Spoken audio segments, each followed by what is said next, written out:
All right, hello everyone. Hope you're having a great day wherever you are. It is going to be a wild weekend as we look at the weather. We've got severe weather across the south, some heavy snow possible across the northeast, winter storm watches out for some areas. We're going to talk about all of that in this video, but we're going to start here across the south because that's where we have the chance for not only severe weather, but even tornadoes. I'm looking at this significant tornado parameter. This is a great way to tell if you have not just instability, but the conditions for tornadic activity. And we are seeing that. I remember back in my severe weather class back in college, one thing I learned, anything over 1 is something that you want to pay attention to, especially where you see thunderstorm development. Now, out here, we're seeing values over 1, but the thing is the thunderstorms will be developing here. So it's not always a clear-cut sign, but because we will see thunderstorms fire in these areas, look at these numbers as we head into early Saturday morning here across southeast Alabama, southern Alabama, the western panhandle of Florida, even across southern Georgia. If you're in this area, you'll want to be weather aware, not just tonight, but into early Saturday morning. And then look how this starts to build off to the north and east as we move through the day. And these values are quite impressive here across southeast Georgia, over to Augusta, even back toward Macon, to the south of Macon mostly. So I-75 south into Florida, and then even towards Jacksonville here across the northern parts of Florida. You'll want to be weather aware here as well. And then that threat pushes off to the north and east. So now we're talking about the Piedmont here and the coastal plains of South Carolina and eventually North Carolina, even as far north as southeast Virginia. So Chesapeake over to Norfolk, all the way south into the Piedmont and coastal plain of North Carolina. And then by the time we finally move into Saturday night, after 11, 12 o'clock, everything pushes offshore. However, that threat overnight, we'll have to keep an eye on these storms as we see a squall line likely moving through Florida. Eventually, it clears the state sometime late Sunday into early Monday. So that's a look at the severe weather side of this storm. We've also got snow on the cold side across the northeast. Rain moving east as we head into late Friday night into early Saturday. And through the day Saturday, we'll start to see rain move close to New York City into the afternoon and evening hours.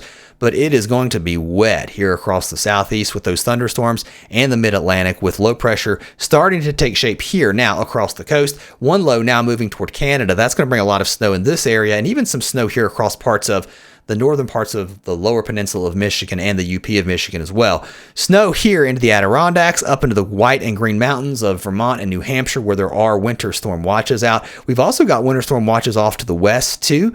That does include parts of New York State and parts of Pennsylvania or around Erie, because once this storm moves by, we'll see lake effect snow start to kick in. This will be your synoptic snow associated with low pressure moving right along the coast. Too warm for snow here in the coastal cities. Most of that snow again in the higher elevations up toward the Adirondacks again, as I said, into the mountains. Now behind this, here comes your cold air. We'll see a quick change over to snow, even in places like Binghamton, back towards Glens Falls, down to Albany. Not a lot of snow here, but up toward the Great Lakes, we'll start to see the influence of some lake effect snow, and that could be heavy at times, especially southeast of the lakes and into the mountains with some upslope flow here. We'll see snow showers continuing, not just Sunday, but even into early Monday morning. And it's going to be much colder here. A quick taste of winter as we head into the first part of the week for most of the Northeast. Across the South, we start to warm back up. We dry out here too, so really not looking too bad once we get rid of the severe weather. We're also watching another storm. I'm going to back it up. That's moving into the west. It's going to bring our next round of rain and snow here. But across the central United States, nice weather here, high pressure building in.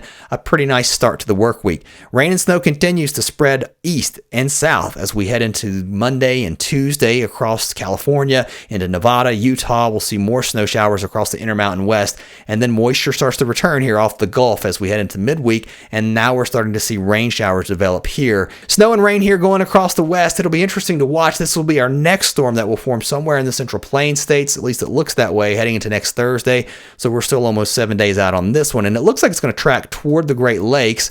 That's going to bring more rain to the east. And another shot of cold air looks like it's going to try to build in by next weekend. Again, the severe threat will be across the southeast. This is your tornado threat through the day Saturday, so early Saturday morning through Saturday night and Sunday. Tornado risk all the way up to, I would argue, all the way to Chesapeake and Norfolk here, back to about Charlotte, and then north of Atlanta, almost up toward the Tennessee border. And then this is southeast Alabama that we're including because that threat will be going overnight Friday night and then continuing Saturday through Georgia and then into Florida.